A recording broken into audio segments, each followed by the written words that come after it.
दोस्तों, स्वागत है आप सभी का कहानी के एक और नए एपिसोड में। तो चलिए शुरू करते हैं। गुजरात के अंककोडिया इलाके में 4 मई को एक लड़की की लाश मिली। यह लाश एक सुनसान जगह पर पड़ी हुई थी और लाश को देखकर यह क्लियर कट लग रहा था कि यह मामला मर्डर का है, क्योंकि जिस लड़की की लाश मिली थी उसके गले में स्ट्रेंगुलेशन मार्क थे, यानी कि वो लिक्चर मार्क, वो दाग जो कि किसी के गला घोट जाने के वक्त बनता है। अब जब लोगों की नज़र उस लाश पर पड़ी तो लोगों ने इस बारे में पुलिस को इन्फॉर्म किया। पुलिस ने उस लाश को रिकवर किया, पोस्टमार्टम के लिए भिजवाया। लाश की पहचान पता करने की कोशिश तेज की, लेकिन शुरुआती तफ्तीश में पुलिस को कोई कामयाबी नहीं मिली, क्योंकि लाश के पास कोई आइडेंटिटी कार्ड, कोई मोबाइल फ़ोन या ऐसी कोई चीज़ नहीं थी जिससे उस मरने वाली लड़की की पहचान हो पाती। लेकिन पुलिस की कोशिश जारी थी और पुलिस ने उस लाश की तस्वीरें क्लिक करके उसे व्हाट्सएप पर, फेसबुक पर और इस तरह के अलग अलग सोशल मीडिया हैंडल्स और ग्रुप में शेयर करने की शुरुआत की। उधर वडोदरा की ही एक लड़की ठीक एक रोज़ पहले अपने घर से गायब हुई थी। वो 3 मई की बात है। 3 मई को वो लड़की अपने घर से यह बात कहकर निकली थी कि मैं मेहंदी लगवाने जा रही हूँ। असल में उस लड़की के किसी दोस्त के यहाँ कोई प्रोग्राम था, तो उसे लगा कि ये अच्छा मौका है, हाथ में मेहंदी लगा लूँगी। वो घर से निकली, लेकिन 3 मई को जब वो घर से निकली उसके बाद फिर वो वापस नहीं लौटी। घर वाले बहुत परेशान हुए और उन्होंने अपनी बेटी को फ़ोन करना शुरू किया, लेकिन दिक्कत ये थी कि मोबाइल फ़ोन लगातार स्विच ऑफ आ रहा था। वो लड़की एक प्राइवेट हॉस्पिटल में काम करती थी, तो ऐसे में घर वालों ने उस प्राइवेट हॉस्पिटल वालों से भी बातचीत की और पता लगाने की कोशिश की कि कहीं ऐसा तो नहीं कि उनकी बेटी 3 मई को काम पर चली गई हो, वर्कलोड की वजह से वो कॉल ना कर पा रही हो। लेकिन उन्होंने वहाँ भी निराशा हाथ लगी और पता चला कि लड़की जो है ऑफिस नहीं आई थी। तो पुलिस उधर लाश की पहचान पता करने में जुटी थी और इधर घर वाले अपनी बेटी की तलाश कर रहे थे। इस बीच घर वालों की नज़र पुलिस की तरफ से शेयर किए गए उस सोशल मीडिया पोस्ट पर पड़ी जिसमें लाश की कुछ तस्वीरें पुलिस ने डाल रखी थी। अब घर वालों ने जब ये तस्वीरें देखी तो उनको तो पैरों तले ज़मीन खिसक गई, क्योंकि यह तस्वीर जो है उनकी बेटी की ही थी। लेकिन सिर्फ यह मान लेना या बोल देने से काम चलेगा नहीं, तो उन्होंने पुलिस से संपर्क किया घर वालों ने, और पुलिस वालों ने कहा ठीक है, एक बार ऑफिशियली आप उस डेड बॉडी की पहचान कर लीजिए। लाश अभी भी वहीं रखी हुई है पोस्टमार्टम हाउस में, तो एक बार चल के उसे प्लीज़ देख लीजिए। तो घर वाले पहुंचे पोस्टमार्टम हाउस और उन्होंने कंफर्म किया कि ये उनकी बेटी की ही लाश है। ये कंफर्म हो गया कि 3 तारीख को लड़की जब घर से निकली थी उसके बाद उसका कत्ल हुआ और 4 तारीख को उसकी लाश बरामद हो गई। अब सवाल यह था कि लड़की की जान किसने ली, उसका कत्ल किसने किया और लड़की की किससे ऐसी क्या दुश्मनी थी। तो पुलिस ने इस मामले को इन्वेस्टिगेशन तो खैर पुलिस कर ही रही थी। पुलिस को उस लड़की के मोबाइल नंबर का पता चल चुका था, क्योंकि घर वाले मिल चुके थे। घर वालों ने उस लड़की की पहचान कर ली थी, तो पुलिस ने उस मोबाइल नंबर का सीडीआर निकलवाया, कॉल डिटेल रिकॉर्ड। पुलिस ने यह देखना शुरू किया है कि वह लड़की आखिरी बार में उससे किससे बात हुई और लास्ट टाइम जब वो जहाँ पर थी अंककोडिया इलाके में, उससे पहले वो कहाँ कहाँ गई और कहाँ कहाँ से ट्रैवल करती हुई अंककोडिया पहुँची।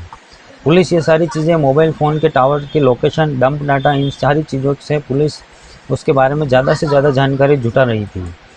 इसके साथ ही पुलिस को एक और फिजिकल क्लू भी पुलिस को मिला था, मतलब इलेक्ट्रॉनिक फिंगरप्रिंट तो अपनी जगह है। इसके अलावा इन्वेस्टिगेशन में पुलिस को एक ऐसी चीज़ मिली थी जो इस मामले में एक सुराग साबित हो सकता था। वो चीज़ क्या थी? वो चीज़ थी एक चादर। वो चादर जिस चादर में लपेटकर इस लड़की की लाश को अंककुड़िया के सुनसान इलाके में फेंका गया था। असल में वो चादर बिल्कुल नई सी थी और उस चादर में एक टैग लगा हुआ था। यह टैग एक ब्रांड का था और जब पुलिस ने इस चादर को देखा तो पुलिस को इस टैग के सहारे हो सकता है कि चादर खरीदने वाले या इस चादर का इस्तेमाल करने वाले शख्स के बारे में जानकारी मिल पाए। टैग डी मार्क का था। आप सबको पता होगा, डी मार्क एक बड़ा रिटेल चैनल है और काफ़ी नाम है उसका।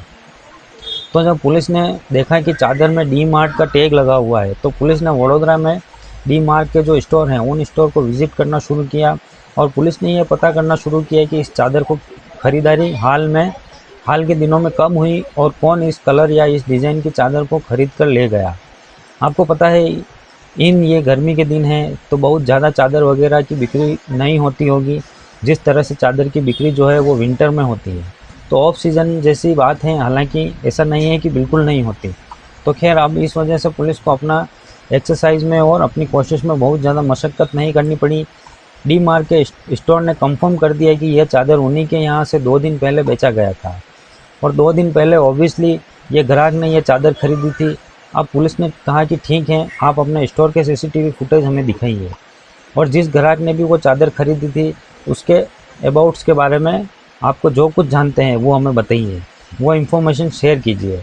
सीसीटीवी फुटेज पुलिस ने देखा तो पुलिस की नज़र एक नौजवान पर पड़ी जो वो चादर खरीद कर ले जा रहा था। यह नौजवान कौन था, अब पुलिस को इसकी पहचान करनी थी।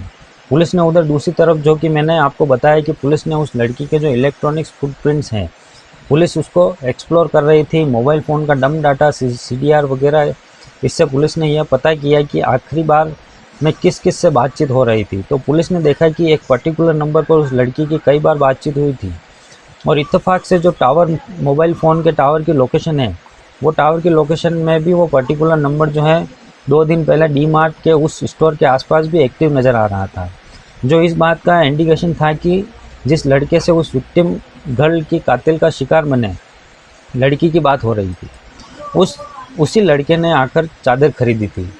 अब यह लड़का कौन था, क्योंकि मोबाइल नंबर पता चल चुका था तो पुलिस ने उसकी पहचान भी पता कर ली। इस लड़के की पहचान रोहन परमार के तौर पर हुई, जो बोली इलाके में रहने वाला था। रोहन परमार के बारे में पुलिस को यह पता चला कि वह वडोदरा में ही एक कैफ़े में काम करता है और वह जिस कैफ़े में काम करता है उसके सामने एक प्राइवेट हॉस्पिटल है जहाँ पर यह लड़की जिसकी हत्या हुई वो काम करती है। यानी दोनों के ऑफिसेज जो है, ये दोनों एक वर्क स्टेशन जो है वो एक दूसरे के आसपास हैं। यह एक तरह से इस बात की पुष्टि की कि दोनों एक दूसरे को जानते हैं और मोबाइल फ़ोन के जो डाटा है वो तो खैर इंडिकेशन कर ही रहे थे कि, लेकिन उनकी फिज़िकली एक दूसरे की जान पहचान की भी यह पुष्टि हो रही थी कि दोनों ऑफिसर्स जो एक दूसरे के आसपास थे। अब पुलिस ने बिना देर किए हुए रोहन को ढूंढना शुरू किया और आखिरकार उन्हें नेत्रंग इलाके से पुलिस ने दबोचा। रोहन से पुलिस ने सवाल किए। शुरू में वो पुलिस को गुमराह कर रहा था, लेकिन बाद में उसने कबूल कर लिया कि उसी ने उस लड़की की हत्या की है। सवाल यह है कि क्यों, तो जवाब यह है कि पिछले 5-6 महीनों से एक दूसरे के साथ रिलेशन में थे और रिलेशन काफ़ी अच्छा चल रहा था, लड़के का यह कहना था। लेकिन लड़के ने यह कहा कि उसकी जो पार्टनर है लड़की, उसने हाल के दिनों में उसे धोखा देना शुरू कर दिया और कुछ और नौजवान लड़कों से वो लगातार बातचीत कर रही थी। इसकी वजह से उसका रिलेशनशिप जो है वो बिगड़ चुका था और लगातार उस लड़की से उसकी लड़ाइयाँ शुरू हो गई थी। इस लड़के ने बताया कि उसने पहले ही प्लान कर लिया था कि लड़की जो है इस बारे में जब लड़ाई होती थी तो लड़की कंफर्म करती थी और बिल्कुल उसकी बात मानने के लिए तैयार नहीं थी। मतलब वो रिलेशनशिप को लेकर बहुत सीरियस नहीं लग रही थी, जबकि लड़का जो है वो बहुत पेशेंट तरीके से यह कहे कि डिस्परेंट तरीके से उस लड़की से के साथ इन्वॉल्व था। तो जब लड़की के साथ उसकी लड़ाइयाँ शुरू हो गई, इसने तकरीबन 5 दिन पहले उस लड़की को मारने का प्लान बनाया और गुजरात में वडोदरा के अंकोडिया इलाके में एक वाटर पार्क है, उस वाटर पार्क में उसने 3 मई को इस लड़की को मिलने के लिए बुलाया और कहा कि वहाँ एंजॉय भी करेंगे और आपस में थोड़ी बातचीत भी करेंगे।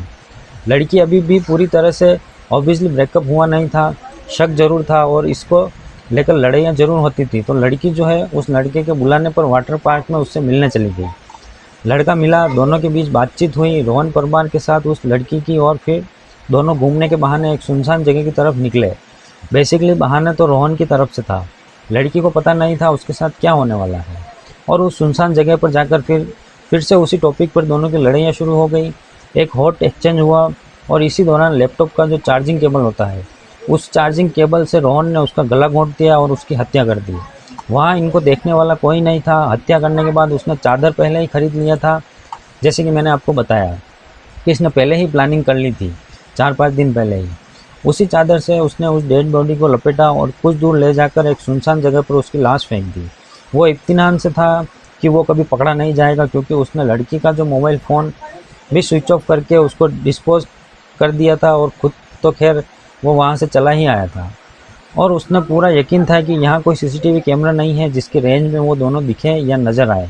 इसके अलावा उसे पूरा पता था कि वो कभी पकड़ा नहीं जाएगा, उसको कॉन्फिडेंस था ऐसा। लेकिन पुलिस ने जब जांच शुरू की तो जैसा कि मैंने आपको बताया, इलेक्ट्रॉनिक सर्विलेंस, इलेक्ट्रॉनिक फिंगरप्रिंट में दोनों के बीच रिलेशनशिप और बातचीत का पता चला। और दूसरी तरफ डी मार्ट वाले ने उस चादर के टैग से और डीमार्ट में लगे सीसीटीवी कैमरे से उस लड़के की पहचान हो गई और इस तरह से पुलिस ने इस मामले का खुलासा कर दिया। तो अक्सर हम ये देखते हैं कि कातिल जो खुद को बहुत स्मार्ट समझते हैं, या मैं कहूँ कि ओवर स्मार्ट समझते हैं, उनको लगता है कि वो जुर्म करेंगे, कभी पकड़े नहीं जाएंगे, लेकिन ज़्यादातर संगीन गुनाहों के मामले सुलझ जाते हैं और गुनहगार भी पकड़े जाते हैं। तो दोस्तों, आज की कहानी में इतना ही। हम आपसे मिलेंगे किसी नई कहानी के साथ, तब तक के लिए बाय।